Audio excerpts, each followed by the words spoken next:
شروع اللہ کے نام سے جو بڑا مہربان نہایت رحم والا ہے۔ آپ سب کو حسانی اسلامک اسٹوڈیو میں خوش آمدید۔ ناظرین کرام، سیرت النبی صلی اللہ علیہ وآلہ وسلم کے سلسلے میں خانہ کعبہ میں تانبے کے دو بت تھے، ان کے نام اصاف اور نائلہ تھے۔ طواف کرتے وقت مشرک برکت حاصل کرنے کے لیے ان کو چھوا کرتے تھے۔ حضرت زید بن حارثہ رضی اللہ تعالیٰ عنہ فرماتے ہیں، ایک مرتبہ آپ صلی اللہ علیہ وآلہ وسلم بیت اللہ کا طواف کر رہے تھے، میں بھی آپ کے ساتھ تھا۔ جب میں طواف کے دوران ان بتوں کے پاس سے گزرا تو میں نے بھی ان کو چھوا۔ نبی پاک صلی اللہ علیہ وآلہ وسلم نے فوراً فرمایا، ان کو ہاتھ مت لگاؤ۔ اس کے بعد ہم طواف کرتے رہے۔ میں نے سوچا ایک بار پھر بتوں کو چھونے کی کوشش کروں گا تاکہ پتہ تو چلے ان کو چھونے سے کیا ہوتا ہے اور آپ نے کس لیے مجھے روکا ہے۔ چنانچہ میں نے ان کو پھر چھو لیا۔ تب آپ نے سخت لہجے میں فرمایا، کیا میں نے تمہیں ان کو چھونے سے منع نہیں کیا تھا؟ اور میں قسم کھا کر کہتا ہوں، نبی پاک صلی اللہ علیہ وآلہ وسلم نے کبھی بھی کسی بت کو نہیں چھوا، یہاں تک کہ اللہ نے آپ کو نبوت عطا فرما دی اور آپ صلی اللہ علیہ وآلہ وسلم پر وحی نازل ہونے لگی۔ اسی طرح اللہ تعالیٰ حرام چیزوں سے بھی آپ صلی اللہ علیہ وآلہ وسلم کی حفاظت فرماتے تھے۔ مشرک بتوں کے نام پر جانور قربان کرتے تھے، پھر یہ گوشت تقسیم کر دیا جاتا تھا یا پکا کر کھلا دیا جاتا تھا، لیکن آپ صلی اللہ علیہ وآلہ وسلم نے کبھی بھی ایسا گوشت نہ کھایا۔ خود آپ صلی اللہ علیہ وآلہ وسلم نے ایک بار ارشاد فرمایا، میں نے کبھی کوئی ایسی چیز نہیں چکھی جو بتوں کے نام پر ذبح کی گئی ہو، یہاں تک کہ اللہ تعالیٰ نے مجھے نبوت عطا کر دی۔ اسی طرح آپ صلی اللہ علیہ وآلہ وسلم سے پوچھا گیا، کیا آپ نے بچپن میں کبھی بت پرستی کی؟ آپ صلی اللہ علیہ وآلہ وسلم نے ارشاد فرمایا، نہیں۔ آپ صلی اللہ علیہ وآلہ وسلم سے پھر پوچھا گیا، آپ صلی اللہ علیہ وسلم نے کبھی شراب پی؟ جواب میں ارشاد فرمایا، نہیں، حالانکہ اس وقت مجھے معلوم نہیں تھا کہ کتاب اللہ کیا ہے اور ایمان کی تفصیل کیا ہے۔ آپ صلی اللہ علیہ وسلم کے علاوہ بھی اس زمانے میں کچھ لوگ تھے جو جانوروں کے نام ذبح کیا گیا گوشت نہیں کھاتے تھے اور شراب کو ہاتھ نہیں لگاتے تھے۔ بچپن میں آپ نے بکریاں بھی چرائیں۔ آپ صلی اللہ علیہ وآلہ وسلم مکہ کے لوگوں کی بکریاں چرایا کرتے تھے۔ معاوضے کے طور پر آپ کو ایک سکہ دیا جاتا تھا۔ آپ فرماتے ہیں، اللہ تعالیٰ نے جتنے نبی بھیجے ان سب نے بکریاں چرانے کا کام کیا۔ میں مکہ والوں کی بکریاں قراریت سکہ کے بدلے چرایا کرتا تھا۔ مکہ والوں کی بکریوں کے ساتھ آپ اپنے گھر والوں اور رشتہ داروں کی بکریاں بھی چرایا کرتے تھے۔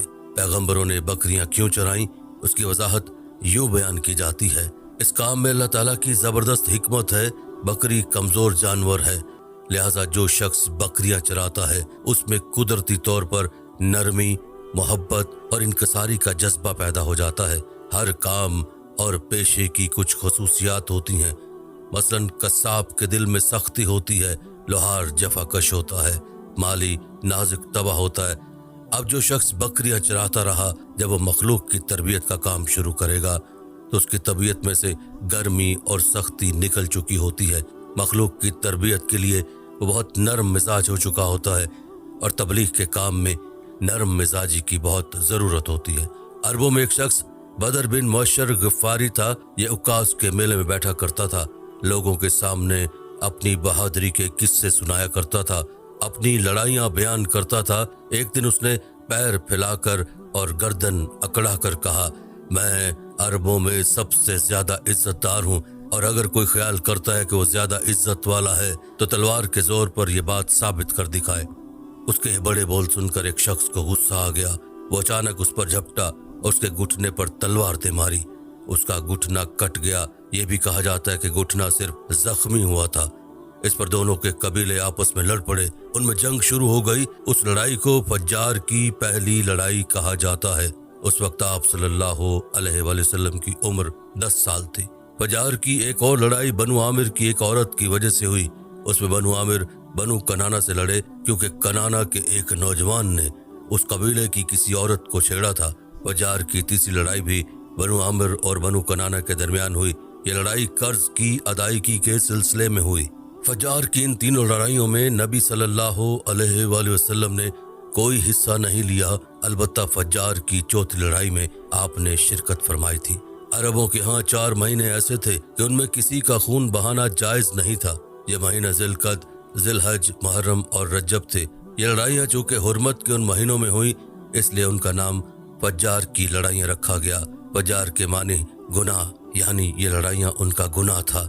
چوتھی لڑائی جس میں نبی کریم صلی اللہ علیہ وآلہ وسلم نے بھی حصہ لیا، اس کا نام فجار براز ہے۔ یہ لڑائی اس طرح شروع ہوئی، قبیلہ بنو کنانہ کے براز نامی ایک شخص نے ایک آدمی عروہ کو قتل کر دیا۔ عروہ کا تعلق قبیلہ حوازن سے تھا۔ یہ واقعہ حرمت والے مہینے میں پیش آیا۔ براز اور عروہ کے خاندان کے لوگ یعنی بنو کنانہ اور حوازن اس وقت عکاظ کے میلے میں تھے۔ وہیں کسی نے بنو کنانہ کو یہ خبر پہنچا دی کہ براز نے عروہ کو قتل کر دیا ہے۔ یہ خبر سن کر بنو کنانہ کے لوگ پریشان ہوئے کہ کہیں میلے ہی میں حوازن کے لوگ ان پر حملہ نہ کر دے، اس طرح بات بہت بڑھ جائے گی۔ چنانچہ وہ لوگ مکہ کی طرف بھاگ نکلے۔ حوازن کو اس وقت تک خبر نہیں ہوئی تھی۔ انہیں کچھ دن یا کچھ وقت گزرنے پر خبر ہوئی۔ یہ بنو کنانہ پر چڑھ دوڑے، لیکن بنو کنانہ حرم میں پناہ لے چکے تھے۔ عربوں میں حرم کے اندر خون بہانا حرام تھا، اس لیے حوازن رک گئے۔ اس دن لڑائی نہ ہو سکی، لیکن دوسرے دن بنو کنانہ کے لوگ خود ہی مقابلے کے لیے باہر نکل آئے۔ ان کی مدد کرنے کے لیے قبیلہ قریش بھی میدان میں نکل آیا۔ اس طرح فجار کی یہ جنگ شروع ہوئی۔ یہ جنگ 4 یا 6 دن تک جاری رہی۔ اب چونکہ قریش بھی اس جنگ میں شریک تھے، لہٰذا آپ صلی اللہ علیہ وسلم کے چچا آپ کو بھی ساتھ لے گئے، مگر آپ نے جنگ کے سب دنوں میں لڑائی میں حصہ نہیں لیا۔ البتہ جس دن آپ میدان جنگ میں پہنچ جاتے تو بنو کنانہ کو فتح ہونے لگتی، اور جب آپ وہاں نہ پہنچتے تو انہیں شکست ہونے لگتی۔ آپ نے اس جنگ میں صرف اتنا حصہ لیا کہ اپنے چچاؤں کو تیر پکڑاتے رہے، اور بس۔ 6 دن کی جنگ کے بعد بھی کوئی فیصلہ نہ ہو سکا۔ آخر دونوں گروہوں میں صلح ہو گئی، لیکن یہ کافی خون خرابے کے بعد ہوئی تھی۔ اس جنگ کے فوراً بعد حلف الفضول کا واقعہ پیش آیا۔ یہ واقعہ اس طرح ہوا کہ قبیلہ زبید کا ایک شخص اپنا کچھ مال لے کر مکہ آیا۔ اس سے یہ مال عاص بن وائل نے خرید لیا۔ یہ عاص بن وائل مکہ کے بڑے لوگوں میں سے تھا۔ اس کی بہت عزت تھی۔ اس نے مال تو لے لیا لیکن قیمت ادا نہ کی۔ زبیدی اس سے اپنا رقم کا مطالبہ کرتا رہا، لیکن عاص بن وائل نے رقم ادا نہ کی۔ اب یہ زبیدی شخص اپنی فریاد لے کر مختلف قبیلوں کے پاس گیا۔ ان سب کو بتایا کہ عاص بن وائل نے اس پر ظلم کیا ہے، لہٰذا اس کو رقم دلوائی جائے۔ اب چونکہ عاص مکہ کے بڑے لوگوں میں سے تھا، اس لیے ان سب لوگوں نے عاص کے خلاف اس کی مدد کرنے سے انکار کر دیا، الٹا اسے ڈانٹ ڈپٹ کر واپس بھیج دیا۔ جب زبیدی نے ان لوگوں کی حالت دیکھی تو دوسرے دن صبح سویرے وہ ابو قیس نامی پہاڑی پر چڑھ گیا۔ قریش ابھی اپنے گھروں میں ہی تھے۔ اوپر چڑھ کر اس نے بلند آواز سے چند شعر پڑھے، جن کا خلاصہ یہ ہے: اے فہر کی اولاد، ایک مظلوم کی مدد کرو جو اپنے وطن سے دور ہے اور جس کی تمام پونجی اس وقت مکہ کے اندر ہی ہے۔ اس زبیدی شخص کی یہ فریاد آپ صلی اللہ علیہ وسلم کے چچا زبیر بن عبد المطلب نے سن لی۔ ان پر بہت اثر ہوا۔ انہوں نے عبداللہ بن جدعان کو ساتھ لیا اور اس آدمی کی مدد کے لیے اٹھ کھڑے ہوئے۔